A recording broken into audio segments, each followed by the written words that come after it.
warahmatullahi wabarakatuh.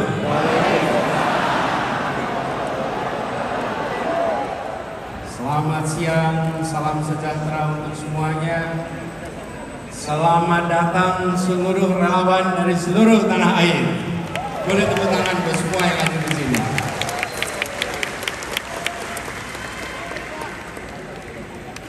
Yang saya hormati seluruh jajaran pimpinan pengurus Amanat Indonesia, khususnya ketuanya Bung Sahrin Hamid. Beri tepuk tangan untuk seluruh jajaran Amanat Indonesia. Yang saya hormati, hadir bersama kita Ketua Umum Partai Demokrat, Mas Ahaye. Beri tepuk tangan untuk Mas Ahaye.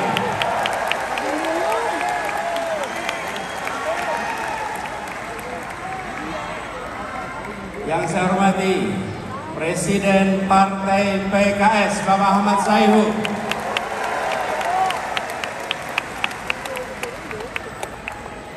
Dan juga Wakil Ketua Umum Partai Nasdem, Bapak Ahmad Ali.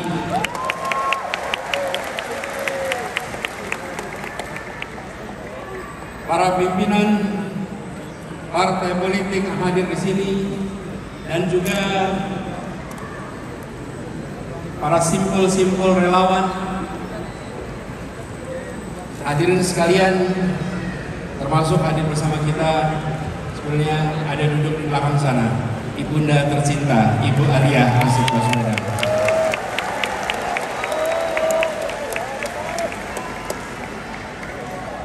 Alhamdulillah, senang sekali pada hari ini bisa berjumpa dengan teman-teman semua.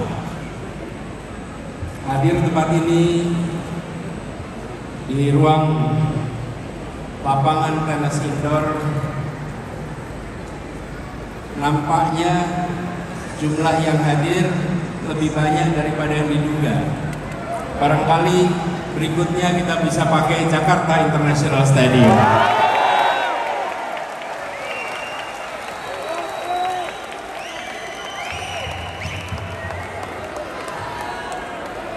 Soalnya belum dipakai ya. Ini relawan yang hadir saya lihat dari banyak tempat. Mana yang paling jauh dari sini? Di mana? Medan. Mana lagi? Banten. Rawa Bebek.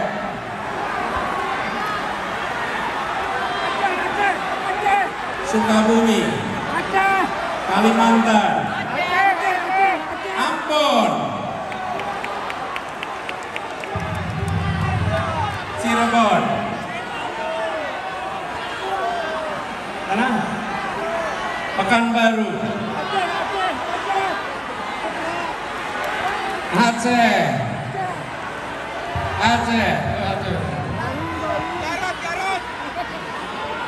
Alhamdulillah kita berkumpul dari berbagai tempat.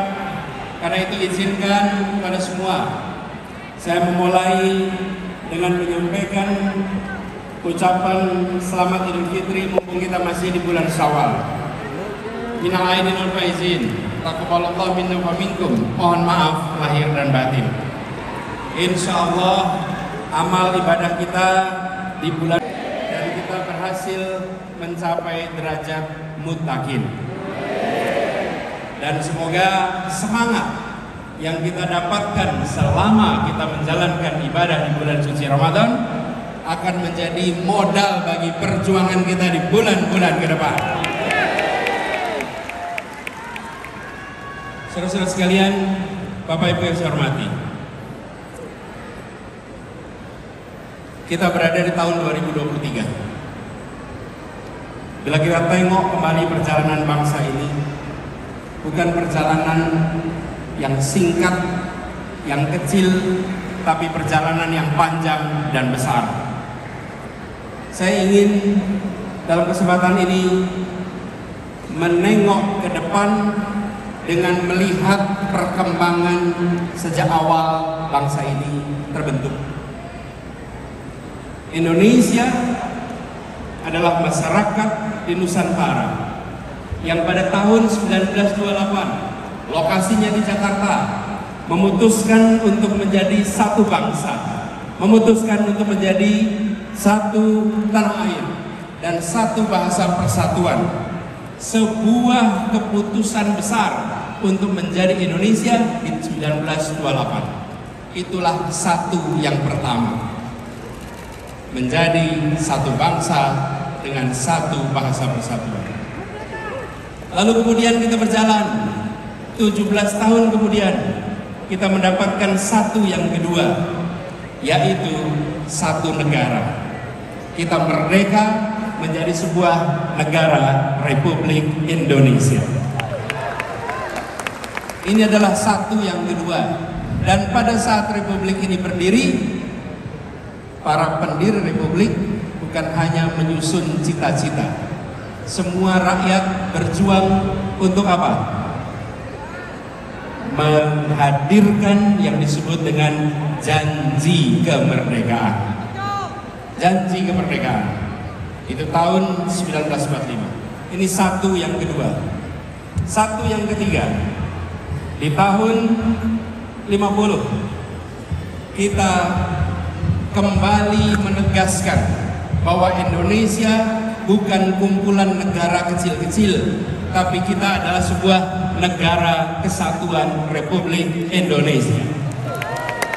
Ada yang disebut dengan istilah mosi integrasi, menjadi satu. Ini satu yang ketiga, menjadi satu negara kesatuan. Tetapi pada saat itu kepulauan ini masih terpisah-pisah satu sama lain. Kita belum menjadi satu kesatuan wilayah. Yang ada adalah antar pulau, ada lautan, dan lautan itu bukan bagian dari Indonesia. Karena itu kemudian tahun 57 ada yang disebut sebagai Deklarasi Juanda yang menyatakan bahwa seluruh wilayah air di dalam bagian dari negara Indonesia dijadikan sebagai satu teritori tahun 57. Tapi perjuangannya tidak sebentar. Dunia tidak mau langsung mengakui. Pada saat itu dunia bersikukuh bahwa Laut Jawa wilayah internasional, Selat Sunda wilayah internasional, Selat Sulawesi wilayah internasional, dan kita anak-anak bangsa berjuang memastikan bahwa ini satu teritori, dan akhirnya di 1982 kita resmi diakui dunia sebagai satu teritori Indonesia. Inilah satu yang keempat, menjadi satu bangsa, menjadi satu negara, satu kesatuan, dan satu wilayah. Satu wilayah. Inilah kondisi kita hari ini. Tetapi hari ini kita juga harus menengok ke depan. Kenyataannya hari ini, ya wilayah kita satu, ya bahasa kita satu, ya negara kita satu. Tetapi kemakmurannya masih berbeda-beda. Karena itu ke depan kita berbicara tentang melaksanakan janji kemerdekaan. Janji kemerdekaan ini ada kalimat terakhir dalam pembukaan Undang-Undang 45, yaitu menghadirkan keadilan sosial bagi seluruh rakyat Indonesia. Inilah yang kita akan arah ke depan. Satu perekonomian, satu kesemakmuran, bukan kemakmuran tinggi di satu kota dan rendah di wilayah lain, bukan kemakmuran tinggi di satu pulau dan lemah di tempat lain. Kita ingin ketimpangan-ketimpangan seperti ini dibereskan untuk semua. Apa itu satu kesemakmuran? Satu kemakmuran, satu kesemakmuran. Izinkan saya cerita pengalaman kami di Jakarta. Bapak sekalian yang tinggal di Jakarta, Jakarta ini terdiri dari berapa kabupaten kota? 6. 5 di daratan, 1 di kepulauan. Saya beri contoh, ada satu pulau yang kalau di peta hanya nampak seperti titik. Di situ disebut sebagai Sang Penjaga Utara. pulau ini selama sejak kemerdekaan hingga akhir-akhir ini adalah pulau yang jauh di depan dari daratan Jakarta.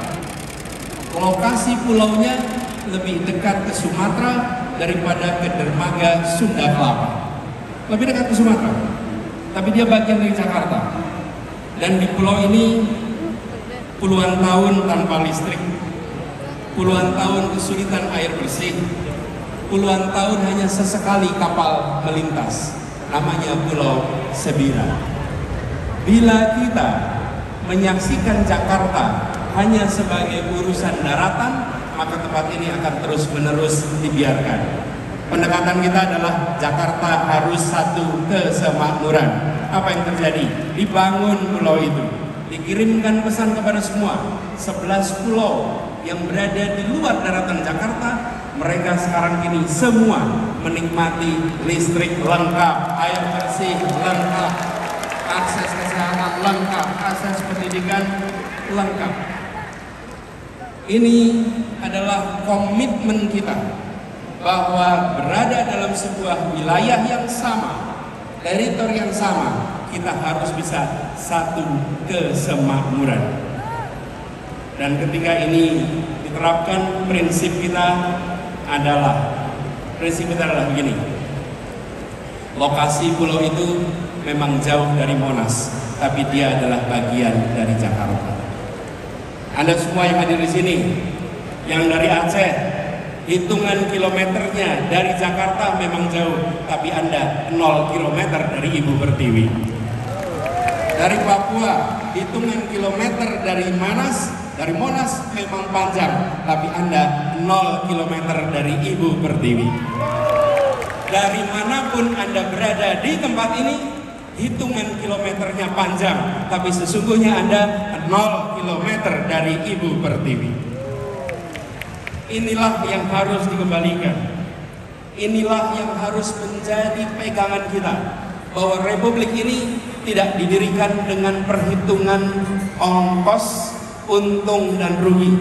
Republik ini didirikan dengan janji untuk seluruh tumpah darah Indonesia. Jadi kita berbicara tentang Indonesia ke depan, berbicara tentang Indonesia yang satu kesemakmuran, bukan Indonesia yang terpisahkan karena jejak kesejahteraan yang berbeda-beda. Prinsip yang kita dorong adalah pertumbuhan yang berkualitas, bukan semata-mata pertumbuhan yang angkanya tinggi. Pertumbuhan yang angkanya tinggi tapi tidak berkualitas tidak dirasakan oleh rakyat kebanyakan. Apa itu pertumbuhan yang berkualitas? Pertumbuhan yang berkualitas adalah pertumbuhan ekonomi yang tumbuhnya dirasakan oleh semua, yang pemerataan beriring bersama dengan pertumbuhan. Ada pertumbuhan yang begitu tinggi, tetapi rakyatnya tidak merasakan. Kenapa? Karena hanya ada 1-2 sektor yang tumbuh utama, yang lain hanya menonton dari rumahnya masing-masing. Inilah yang kita ingin jangkau semuanya. Kemudian kita tahu negeri ini punya begitu banyak peluang, dan pemerintah harus memastikan bahwa sumber daya yang diberikan oleh pemerintah untuk rakyatnya adalah sumber daya yang tepat. Kita menghadapi tantangan lingkungan hidup, itu menjadi kenyataan bagi kita.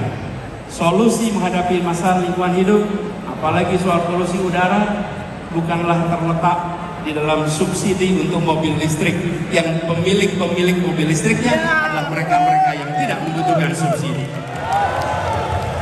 Betul? Kalau kita hitung, apalagi ini contoh, ketika sampai pada mobil listrik, emisi karbon mobil listrik per kapita per kilometer sesungguhnya lebih tinggi daripada emisi karbon bis berbahan bakar minyak. Emisi per kilometer per kapita untuk mobil listrik dibandingkan dengan bis berbasis BBM. Kenapa itu bisa terjadi? karena bis memuat orang banyak, sementara mobil memuat orang Ditambah lagi pengalaman kami di Jakarta, ketika kendaraan pribadi berbasis listrik, dia tidak akan menggantikan mobil yang ada di garasinya. Dia akan menambah mobil di jalanan, menambah kemacetan di jalan. Jadi, yang didorong ke depan adalah demokratisasi sumber daya. Bahwa kita mengarahkan agar sumber daya dimiliki negara diberikan melalui sektor-sektor yang memberikan manfaat nyata bagi masyarakat banyak, bukan semata-mata untuk mendapatkan perhatian dalam percakapan, apalagi percakapan sosial media. Karena itulah kita ingin dorong ke depan, insya Allah jalan-jalan tol yang sekarang sudah dibangun secara amat baik oleh pemerintahan hari ini, ke depannya nantinya dipenuhi oleh kendaraan-kendaraan umum berbasis dengan listrik ke depan. Kendaraan-kendaraan logistik berbasis listrik, bukan pribadi tapi kendaraan umum. Dan kita tahu, begitu bicara kendaraan logistik, kendaraan umum, pengangkut massal, maka dia bukan hanya memindahkan badan, bukan hanya memindahkan barang, dia sebetulnya adalah alat untuk membangun perasaan kesetaraan, alat membangun perasaan persatuan. Jadi ke depan ini adalah contoh bagaimana kebijakan disusun berdasarkan gagasan, bukan sekedar kebijakan tanpa narasi, tanpa gagasan. Urutannya harus jelas, bukan hanya karya, tapi karya berbasis narasi, narasi berbasis gagasan. Dan gagasannya di sini adalah tadi yang saya sampaikan: kesemakmuran, kesetaraan, keadilan. Dan begitu ada pembagian sumber daya, maka pembagian sumber daya ini adalah memasukkan unsur-unsur gagasan itu. Karena itulah ketika kita melihat ke depan, kita membayangkan bahwa pembangunan ke depan adalah pembangunan yang menjangkau semua, bukan menjangkau sebagian. Tadi ada ilustrasi, saya ingin cerita sedikit. Suatu ketika saya datang di sebuah pulau, namanya Pulau Selaru. Pulau Selaru ini di ujung timur tenggara Maluku Tenggara Barat. Posisinya sedikit di atas Darwin. Ini adalah ujungnya Indonesia. Saya datang ke pulau itu, lalu mereka memulai acara dengan berkumpul kira-kira 100 orang. Di tempat itu belum ada listrik. Lalu mereka menyiapkan diesel untuk sound system. Dieselnya ditaruh kira-kira 20-30 meter dari lokasi acara supaya apinya diesel tidak terdengar kita. Di tempat itu acara mau dimulai. Lalu yang mimpin acara bilang, saudara-saudara semua, mari kita berdiri menyanyikan Indonesia Raya. Hati saya bergetar. Di sebuah tanah yang listriknya belum masuk, mereka memulai acara dengan menyatakan kami mencintai Republik ini walaupun Republik ini belum menunaikan janjinya di tempat ini. Mereka belum merasakan kesejahteraan fasilitas seperti kita. Yang mereka miliki masih terbatas, tapi mereka mengirim pesan pada tamu yang datang dari Jakarta. Pak Anies, bisa jadi kami belum punya listrik, bisa jadi kami belum sejahtera, tapi jangan pernah ragukan keindonesiaan dan kecintaan kami pada Indonesia. Saya menemukan kalimat-kalimat seperti di berbagai tempat. Saya datang ke sebuah tempat namanya Sentolo. Sentolo ini di Jawa Bali, Kulon Progo. Ngobrol dengan warga. Di tempat itu ketika saya bicara, mereka cerita, Pak Anies, tempat ini sudah diukur akan dipakai untuk pembangunan jalan tol. Rumah saya akan kena. Terus saya tanya, bagaimana Pak rumahnya kena? Oh nggak apa-apa Pak. Biarkan tanah ini dipakai untuk pembangunan, karena ini adalah untuk kepentingan negara, ini untuk kepentingan masyarakat banyak. Dia belum sejahtera, dia kondisinya masih minim, tapi dia mengatakan pada semua bahwa kecintaan kami bukan berdasarkan kekayaan material. Kami mencintai Republik ini secara tanpa syarat. Kami sekalian, kita-kita yang berkumpul di tempat ini, kita-kita yang memperjuangkan Indonesia yang lebih baik, kita harus ingat bahwa ada saudara-saudara kita yang lokasinya hitungan kilometer jauh dari Jakarta, jauh dari Monas, tapi mereka 0 kilometer dari Indonesia, dan mereka harus merasakan kesejahteraan yang meningkat secara amat serius. Itulah sebabnya bicara tentang kesemakmuran harus konkret.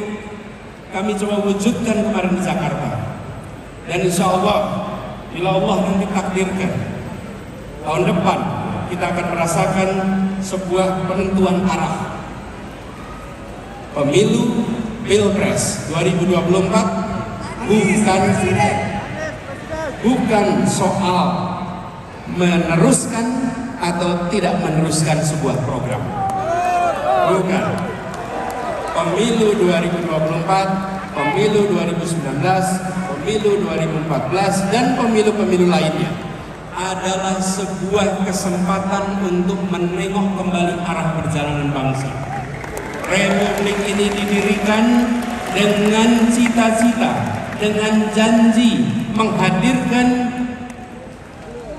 keadilan bagi semua. Kita harus ingat, merdeka bukan hanya untuk menggulung kolonialisme, merdeka adalah untuk menggelar keadilan bagi semuanya.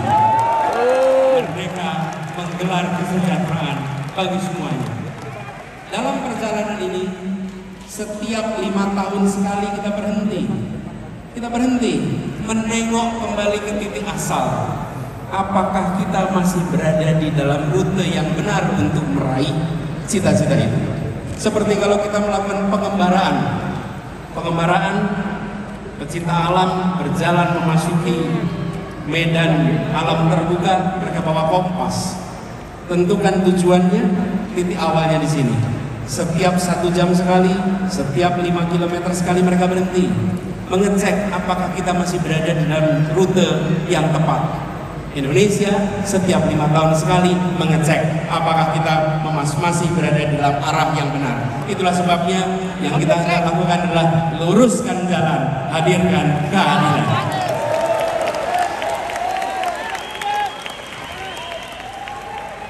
Teman-teman semua, para relawan dan semua simpatisan pendukung yang saya hormati, saya berkali-kali mengatakan bahwa relawan itu adalah pribadi-pribadi mulia. Relawan tidak dibayar bukan karena tak bernilai, tapi karena tak ternilai harganya. Perjuangan ke depan kita ingin meluruskan jalan, dan meluruskan jalan ini kita berhadapan dengan sebuah kompetisi gagasan, kompetisi rencana, kompetisi rekam jejak. Dan dalam kompetisi ini kita akan berhadapan dengan lawan yang memiliki sumber daya yang luar biasa besar, lawan yang memiliki kekuatan yang sangat besar, lawan yang bisa mendominasi. Tapi kita yakin niat baik bersama orang baik, tujuan baik, insya Allah membukakan pintu-pintu untuk keberhasilan.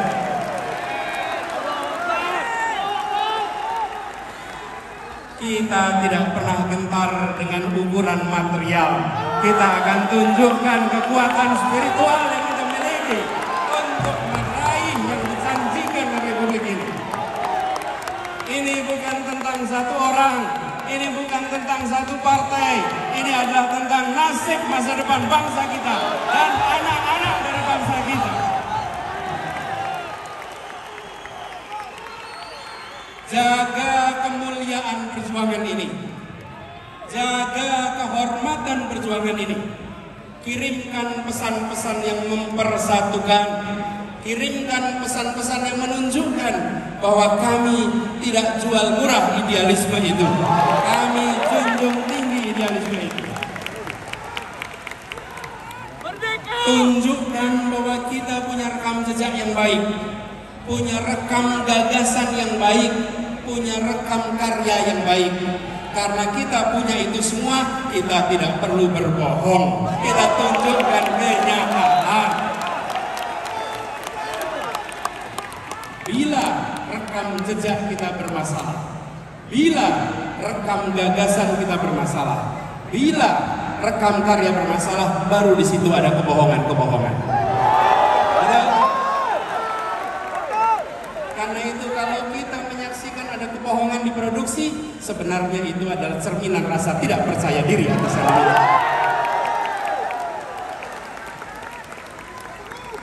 Jadi kita tidak perlu memproduksi kebohongan, tidak perlu memproduksi itu semua.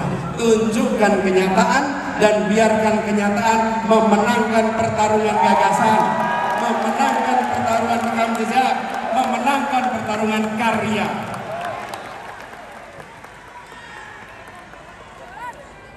Dan kita ingatkan kepada semua bahwa bisa jadi ada lawan, tapi tidak ada musuh. Kita tunjukkan kepada semua bahwa kita saudara sebangsa. Ya, kita berlawanan gagasan, ya kita berlawanan rekam jejak, tapi kita bukan musuh. Musuh saling menghabisi, lawan saling menguatkan. Lawan debat adalah teman berpikir. Lawan badminton adalah teman olahraga. Lawan voli adalah teman olahraga. Lawan di dalam proses pilpres, lawan di dalam pemilu, mereka adalah teman dalam demokrasi.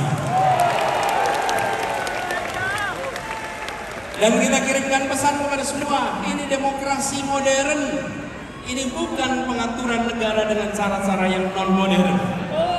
Di dalam demokrasi modern, saya ingatkan beberapa hari yang lalu, bahwa di dalam proses ini semua tidak ada kekuasaan yang berpindah, tidak ada kekuasaan yang hilang. Kekuasaan itu tetap dan terus berada di tangan rakyat Indonesia. Yang berpindah itu adalah kewenangan untuk melaksanakan kekuasaan rakyat. Dan tiap 5 tahun sekali rakyat yang memegang kekuasaan menitipkan kewenangan itu secara bergantian. Inilah negara modern, inilah negara demokrasi modern. Karena itu, bila ada yang berpandangan khawatir kehilangan kekuasaan, maka sesungguhnya dia tidak paham prinsip-prinsip dasar demokrasi. Karena kekuasaan itu tidak hilang, kekuasaan itu tidak berpindah. Kekuasaannya ada pada saudara-saudara semua rakyat Indonesia. Kami mengajukan diri, kami mengajukan dengan menyatakan, ini gagasan kami, ini rekam jejak kami, ini karya kami, dan biarkan rakyat tanpa dipengaruhi, tanpa ada tangan negara yang terlibat, negara netral, negara mengambil sikap di atas semuanya, dan percayakan rakyat bahwa rakyat akan menitipkan kewenangan itu pada mereka-mereka yang memiliki rekam jejak yang benar, rekam karya yang benar, dan rekam gagasan yang baik. Kalau negara sampai intervensi, namanya negara sedang melecehkan rakyat Indonesia. Rakyat Indonesia sudah matang, rakyat Indonesia sudah mampu untuk menentukan kepada siapa kewenangan itu dititipkan, tidak perlu ada intervensi-intervensi. Dan kepada seluruh rakyat Indonesia, mari kita jaga kekuasaan itu ada pada rakyat, bukan pada yang lain. Jangan jual kekuasaan itu, jagalah kekuasaan itu sampai nanti di TPS dan sampai nanti penghitungan. Bahwa ini bukan sekedar statistik hitungan, ini adalah hak saya untuk menentukan masa depan perjalanan bangsa ini. Ini memberikan pesan kepada semua bahwa Indonesia adalah negara demokrasi modern yang dunia boleh menengok. Dan kita kirimkan pesan pada semua. Negeri-negeri di luar sana menengok pada kita dengan rasa kagum. Kenapa mereka kagum? Mereka melihat sebuah bangsa yang bahasanya ratusan, yang suku bangsanya ratusan, tapi memiliki kemampuan untuk berbicara dengan bahasa satu, bahasa persatuan, bahasa Indonesia. Lalu ketika mereka berdemokrasi, kita tunjukkan demokrasi dengan sikap yang matang, menunjukkan kematangan luar biasa. Mari kita sama-sama song-song kesempatan perubahan ini dengan membawa gagasan, membawa rekam jejak, sekaligus membuktikan kita semua di sini, pada diri kita, pada anak-anak dari anak-anak kita, bahwa di tahun 2024 ketika Republik ini akan menentukan arah barunya, saya tidak menjadi penonton di rumah yang tak bertanggung jawab. Saya turun tangan langsung ikut menentukan arah perjuangan Republik ini. Biarkan itu menjadi catatan bagi kita semua. Anda semua, kita semua bisa bercerita kepada diri kita, kepada anak-anak dari anak-anak kita, bahwa saya bukan menjadi warga negara yang menonton. Di tahun 2024 saya menentukan arah baru untuk Republik ini. Insya Allah niat baik ini, ikhtiar ini yang dikerjakan bersama dengan orang-orang baik, insya Allah Allah akan bukakan pintu-pintu menuju kepada saya. Insya Allah tahun 2024 ada presiden. Insya Allah tahun 2024 ada presiden. Habis presiden. Habis presiden. Habis presiden. Habis presiden. Habis presiden. Habis presiden. Habis presiden. Habis presiden. Insya Allah tahun 2024 kemenangan akan kita raih bersama. Terima kasih dan kepada semuanya yang datang dari berbagai wilayah, datang ke Jakarta, datang ke tempat ini. Titip salam untuk keluarga, titip salam untuk saudara-saudara semua. Sampaikan kepada semua, saya pulang kembali dari pertemuan dan saya bekerja untuk perubahan bagi Indonesia yang lebih baik. Assalamualaikum warahmatullahi wabarakatuh.